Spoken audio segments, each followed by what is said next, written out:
only 2 news stories to cover today. However, there were also 12 games, and amongst those 12 games, one of them was extremely controversial. So, without further delay, let the day 138 recap begin. Horrible news. Absolutely terrible news, not just for Spurs fans, but for NBA fans in general, as LaMarcus Aldridge will be out indefinitely with heart arrhythmia, alright? So this isn't like an actual injury, you know, he didn't go break an arm or break a leg or something like that. It has to do with his heart, which is extremely serious. And what heart arrhythmia is basically an irregular heartbeat, an irregular or faint heartbeat. For any person, it can be dangerous, but especially for an athlete that's running and jumping up and down the court and who needs their heart to be working perfectly fine 100% of the time to be able to do that safely. However, I guess it is a good thing that they did discover this early, because if he was on the court and they didn't know about this, it could have ended very, very badly. Other than that though, Popovich said that Aldridge will be further tested on Monday to find out more information such as the cause and the best form of treatment. We really don't know anything else other than he has a heart arrhythmia, an irregular heartbeat. All we can do now is just pray that LaMarcus Aldridge gets better soon. Really, I hope you get better, LaMarcus Aldridge. I would hate for anything to happen to you.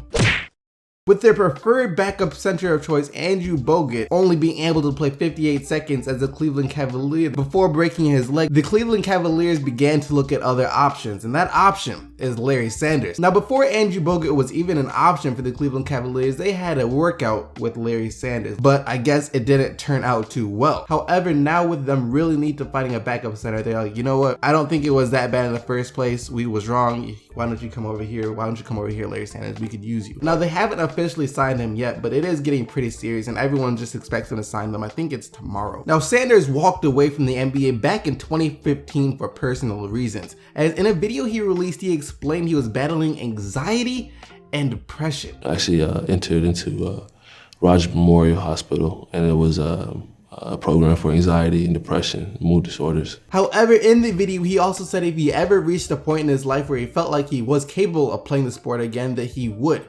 And I guess that time is now. Back when Sanders first played, he was actually known as a pretty legit rim protector. In his best season back in 2012-2013, Sanders averaged just under 10 points, 10 rebounds, and 2.8 blocks per game. It's good to have you back, Larry. And that's it for the news. Like I said, only 2 news stories, but we still have this controversial game plus 11 other games to cover. So now let's jump into the game portion of the video. Like I said, the news portion is over, but now let's get into some good old controversy. So this was another overtime thriller. The Blazers looking to get back into the 8th seed out west, and the Wizards are trying to get even closer to Cleveland for the 1st seed, or at least solidify the 2nd seed in the East. And it came down to the final seconds to decide the winner. After John Wall blocked Damian Lillard's jumper with the Wizards down 1, the ball eventually wound up in the hands of Markieff Morris, and he hit the baseline jumper with 0.4 seconds remaining in overtime. Now, this is the time where normally people will just be devastated and then the Wizards fans will be excited, except Markieff Morris was out of bounds. And it was clear as day too. I mean, he was out of bounds. Everyone in the arena knew it. Players, coaches, fans, and even the refs. But in the NBA, out of bounds plays are not reviewable unless it was called out of bounds and they didn't know who it was on. But since the whistle never blew for out of bounds, there was no way the officials could review it. So nothing could be done, and the Wizards got the 125-124 win. I mean, when the refs themselves come out and say that it should have been called out of bounds, you know something's gotta change. And it's for reasons like this that I wish the NBA would adopt a similar version of the challenge system from the NFL. It would make things so much better. Get on this, NBA. You have to do this. This will make things a lot easier. If Terry Stotts could have threw his flag and they were like, yo, I am challenging the fact that he was out of bounds before he made that shot. But we don't have that, so that's not how it turned out. And I was almost thinking that you shouldn't blame the officials on this one too, because it's not in their power to make that call that he was out of bounds. But after, you know, coming to my senses, I realized that they're the ones who missed the call in the first place. So, you know, I can't really say don't blame them because it is partially their fault. Other than that though, John Wall scored 39 points to go with his 9 assists, and Bradley Beal had 26. And for the Blazers, both Damian Lillard and CJ McCollum were dialed in. Dame with 33 points and 7 assists, and CJ with 34 points and 6 assists. And even though I have nothing at all to do with this game, I know how Portland fans must be feeling, especially with them so close to the 8th seed out west. They feel like they just got robbed, potentially of even making the 8th seed. So I'm sorry. Did you know that Devin Booker is already one of the most clutch players in the NBA? He may not be the most consistent shooter at the moment, however, with the game on the line, there probably shouldn't be too many people that you're taking ahead of him to make a shot. He hit another game winner last night. I believe this is his third on the year, to give the Suns the 100-98 win over Dallas. But overall, Booker just went ballistic in the final minute or so of the game. He hit just about every shot that he took and willed his team to the win. And he finished the game with 36 points on 12 of 20 shooting from the field. Absolute fire. Dirk Nowitzki still put up a great shooting performance for himself too. He had 23 points and 10 of 14 shooting to go along with 11 rebounds.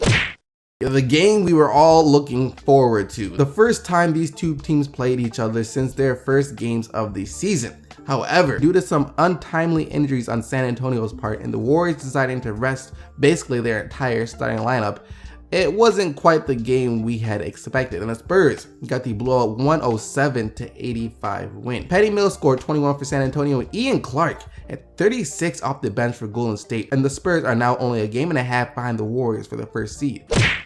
The Cleveland Cavaliers coming into this one trying to avoid their fourth consecutive loss. And they did so successfully with the 116-104 victory over the Magic. LeBron James with yet another triple-double, 24 points, 13 assists, and 12 rebounds. His passing skills have been on a whole nother level this year. And Kyrie Irving also had a good game with 22 points, 8 rebounds, and 7 assists. Vucevic played well for Orlando though with 20 points and 16 rebounds. Happy belated birthday to Anthony Davis. His birthday was last night and he sure did play like it with a monster game of 46 points and 21 rebounds. You know, he wasn't just going to let the Pelicans lose on his birthday, and they didn't. New Orleans got the overtime 125-122 win. The Pelicans need to find a way to somehow make every day Anthony Davis's birthday. Other than that though, Jrue Holiday had a solid game with 15 points and 13 assists, and it wasn't the best game for Cousins though, as he only had 11 points and 4 rebounds, and also found himself on the wrong end of a dunk by Cody Zeller. Kemba Walker had 24 points, 12 assists, and 8 rebounds, and Marvin Williams had 27 for Charlotte. 32. That's the number of triple doubles Russell Westbrook has so far this season. 33. That's how many points Russell Westbrook had last night. He also had 14 assists and 11 rebounds, but you know, just another average night for Westbrook. But more importantly, the Thunder got the 112-104 win over the Jazz. Victor Oladipo also scored 22 points for OKC, and Cantor had 16 off the bench. Dante Exum scored 22 for Utah off their bench, as their entire starting lineup could never really get anything going last night. The Pistons are back to a 500-win team with their 112-92 win over the Knicks last night. And they have to keep winning because the Bucks and Heat are still right on their tail in the standings. Tobias, Drummond, and Jackson all played well for Detroit last night. Harris with 28 points, 7 rebounds, and 5 assists, and Drummond with 24 points and 15 rebounds, and Reggie Jackson had 19 points and 8 assists. Kristaps Porzingis led the Knicks with 18. I mentioned the Bucks were right on the Pistons' heels, right? They're currently the 8th seed, and they would most likely be higher if not for the injury that Jabari Parker suffered this season. They won yet again last night, 102-95 over the Minnesota Timberwolves. Giannis with 18 points and 7 assists, and Tony Snell added 19. Dylan Dova had 16, and the balanced effort for Milwaukee. Meanwhile, Karl Anthony Towns did his thing for the Wolves with 35 points and 14 rebounds. This team just keeps winning. That 13-game win streak they had not too long ago was no fluke or accident whatsoever. 104-89 is your final score, and the Heat just need the Pistons or Bucks to slip up just a little bit so they can get in the playoff picture. Dion Waiters continues to play like a star though, with 20 points and 5 assists, and Hassan Whiteside added 12 points and 14 rebounds. Not the best game for Toronto, as they just look dead in the water. DeRozan had 17 points but on 5 of 16 shooting. 1 point away from a 2020 game for DeAndre Jordan, 19 points and 20 rebounds, but that's okay because Chris Paul did plenty of scoring himself last night with 30 points. And the Clippers got the relatively easy win over Philly last night, 112-100, thanks to a huge fourth quarter where the Clippers outscored the Sixers 37-21. The Hawks are still closing in on that 4th seed in the Eastern Conference, and with the 107-90 win over the Grizzlies last night, they are now only 1 game behind the Raptors, who currently hold the 4th seed. 16 points, 11 rebounds, and 6 assists for Paul Millsap, and 16 points, 7 rebounds, and 8 assists for Dennis Schroeder. And rookie Taurean Prince had 17 off the bench. JaMychal Green had 20 points and 11 rebounds for Memphis.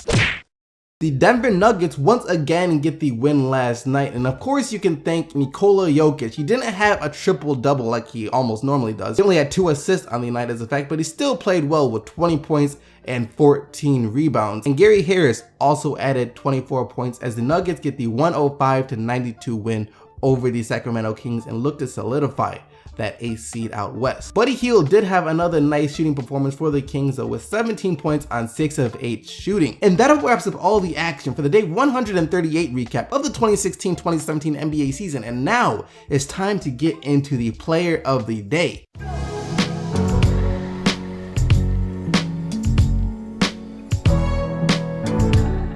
Yesterday, you guys selected Bradley Beal and his 38 points and 10 rebounds as your player of the day, and here are today's nominees. You have Anthony Davis and his 46 points and 21 rebounds, Russell Westbrook and his 33 points, 14 assists and 11 rebounds, LeBron James and his 24 points, 13 assists and 12 rebounds, or Devin Booker and his 36 points including the game winner and 5 rebounds. As always, you guys can go vote for the player of the day right now. The link to the poll will be in the description box down below. But other than that, thank you once again for watching this video. Don't forget to leave a like on it if you did enjoy it, and subscribe if you haven't already for more daily NBA videos. And until tomorrow, keep getting the buckets, Team SDC, and I'm out of here. Peace!